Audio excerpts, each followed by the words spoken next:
You have overcome the tyrant of the calendar. You have learned that anxiety is a failure, attention, and that redemption resides entirely in the eternal now. You have disentangled yourself from addiction and found grace in grief. You have made every surrender the Logos demanded. But the dominator ego has one last, silent fear, one final wall it uses to steal your presence. It is the fear of death. I speak not only of physical death, which is inevitable and simple. I speak of the fear of the death of your identity, the fear of losing your name, your status, the role you play, the loved one you mourn, or the part of you that addiction tried in vain to protect. This fear is the last illusion the ego builds to deny God's sovereignty.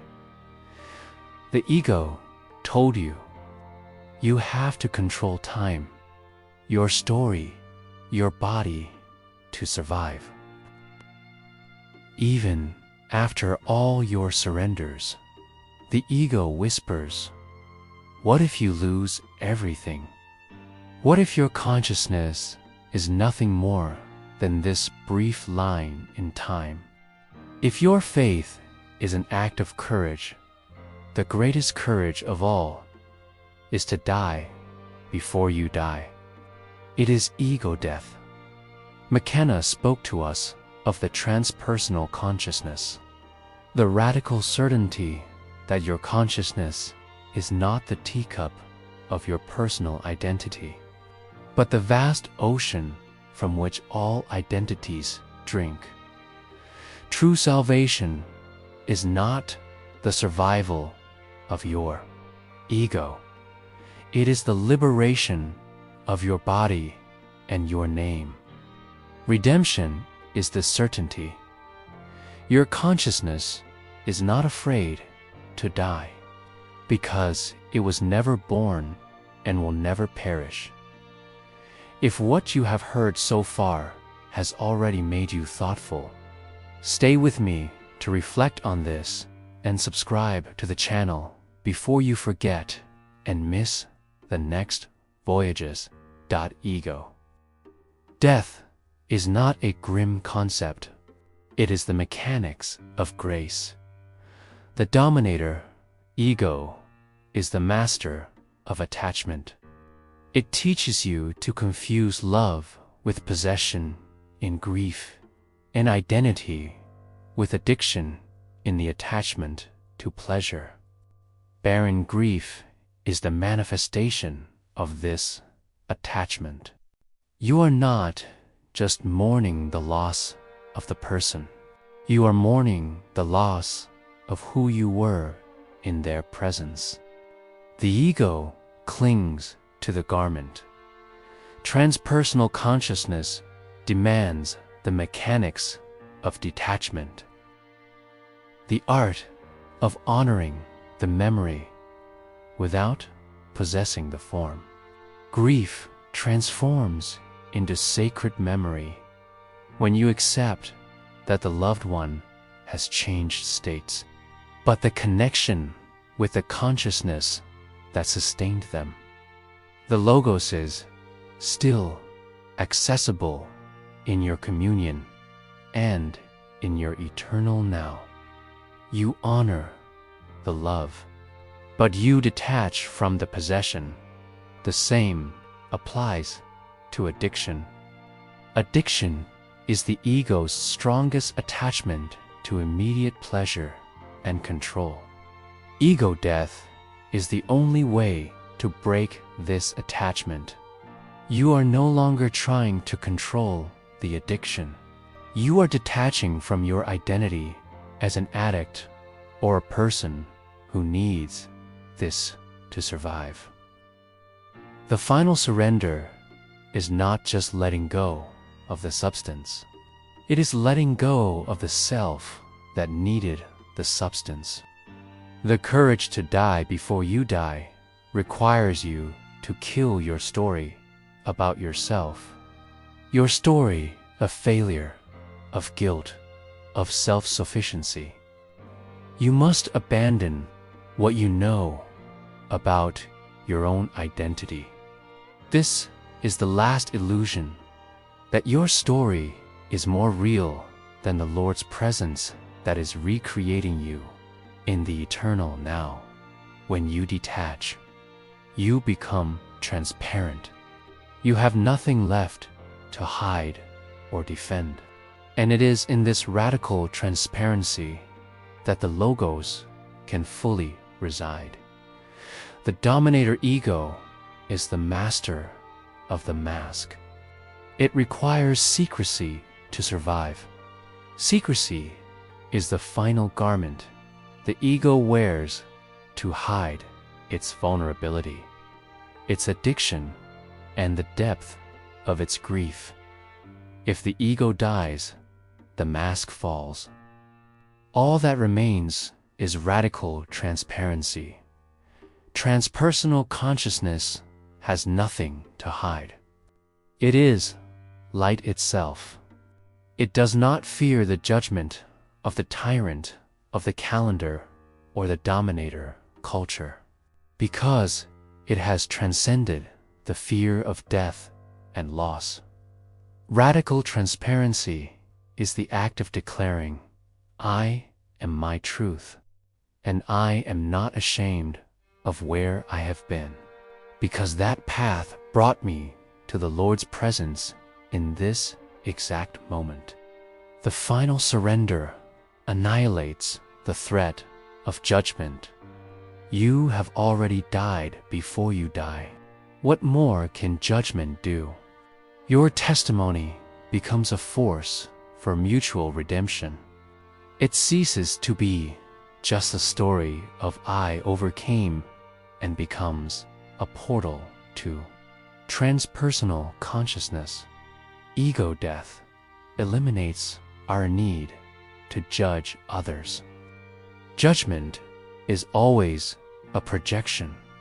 The dominator ego judges only to feel superior, to hide its own fragility. When you recognize that your consciousness is transpersonal, that we are all fragments of the same Logos, the barrier between self and other crumbles. This radical transparency is the only way to live the transpersonal consciousness in the world. It is an active ethic of life, of constant vigilance against the return of secrecy and hypocrisy. The dominator, ego, has one last recourse of terror, pain. The intense pain, whether the loss that shatters your world, or the withdrawal crisis that breaks your wills, not the end of the road. It is the necessary sacrifice for rebirth to occur. Suffering is the dissolving agent. Addiction is the denial of pain. The addict uses the substance to silence the noise and the pain of the calling to novelty. They prefer the predictable repetition of addiction to the unpredictable. Pain of transformation, ego death, requires you to receive the pain. You invite it. You treat it with vigilance in the now and say, this pain is proof that something in me is dying, and something much vaster is being born. This is the transcendence of pain. It is not the absence of suffering, but the surrender of the suffering's meaning to the Logos. The Logos transforms your line of suffering into a cyclic portal for your rebirth. Suffering becomes the alchemic vessel that breaks your old identity the ego, and reveals your true form, the transpersonal consciousness. The transcendence of pain is the proof of immortality. When the suffering is so overwhelming that your identity should be annihilated, yet you persist, and you breathe, and you find grace and presence in that moment, it is proof that you are not your suffering. Your consciousness survives the trauma that should have destroyed it. It is the immortality manifested in the midst of the crisis. Rebirth is the direct experience that you survived the trauma of your own ego death, and you now exist in the eternal now, totally detached and completely free. The great fear of ego death is the idea that by giving up control, you will fall into chaos. The dominator ego whispers, if you die before you die, who will be left to drive your life? The transpersonal consciousness is the answer. The greater mind will be left. McKenna, in his search for the logos, the organizing, conscious principle of the universe, argued that the cosmos is endowed with a protective intelligence that seeks novelty and complexity. When you make the final surrender and allow your temporary identity to dissolve, you align with this protective intelligence that was always there, but was muffled by the noise and the illusion of control. The greater mind manifests as your automatic pilot. In the past, your addicted ego tried to pilot life by looking in the rearview mirror. This generated anxiety and collision. After the transcendence of pain, the protective intelligence takes over. Decisions become clear. Vigilance in the now becomes less effort and more flow.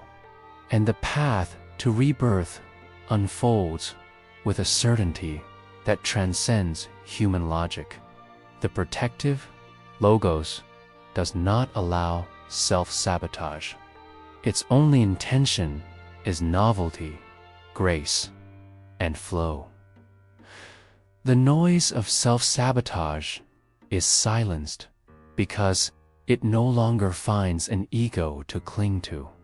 Redemption is the certainty that you no longer need to be your own savior, and, more importantly, no longer need to be your own destroyer. You are surrendered to the eternal intelligence.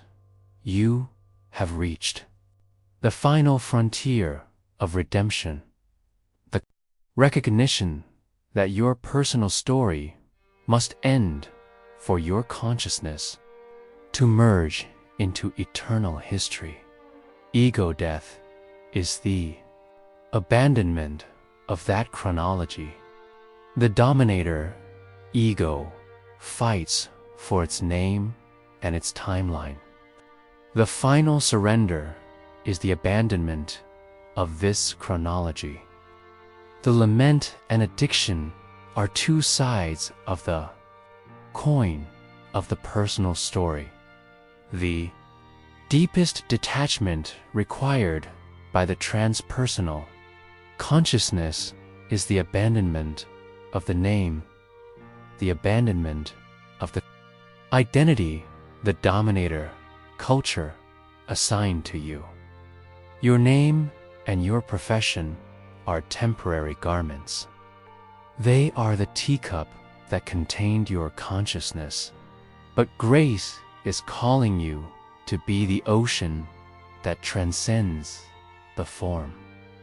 When you die, before you die, you declare, I am not my name, I am not my career, I am not my story of fall or victory. I am the consciousness that witnesses them all. This is the immortality of detachment. Immortality is not living forever in a body. It is the certainty that your consciousness is prior and posterior to the form. The Logos is eternal, and you are an inseparable part of it. Your testimony ceases to be a personal account and becomes a portal to the new sphere. By sharing your radical transparency, you are injecting novelty and grace into the collective consciousness. This is the final mutual redemption. Your life, freed from the tyrant of the calendar and the last illusion, becomes an artwork of consciousness. You are free to live in the eternal now, knowing that your life is perfect, not because it is without flaws, but because it is totally surrendered to the mystery. You have walked the path to the point where personal history curves and meets eternal history. You have seen that ego death is not the end of life, but the beginning of transpersonal consciousness. The final plot twist is that you do not have to wait for physical death to discover who you truly are. You can die before you die now, in this eternal now. The dominator ego has lost all its weapons: control, repetition, secrecy, illusion, and time. It only has the last one left, the attachment to your identity. But grace is greater than your name. The Logos is vaster than your story. Your final surrender is the abandonment of your title, your guilt, your unprocessed pain. Addiction and grief only persist as long as you cling to the identity of addict or mourner. The courage of novelty requires you to use your imagination as an act of faith to create a new reality where your consciousness is free, detached, and immortal. Your redemption is the certainty that your presence is the truth, and your personal story is just a song you briefly sing in the vast chorus of the universe. I ask you, with the urgency of one standing on the threshold of immortality, what is the one part of your story or identity name, failure, trauma that your ego still refuses to abandon? And what would happen to your consciousness if you let it die now?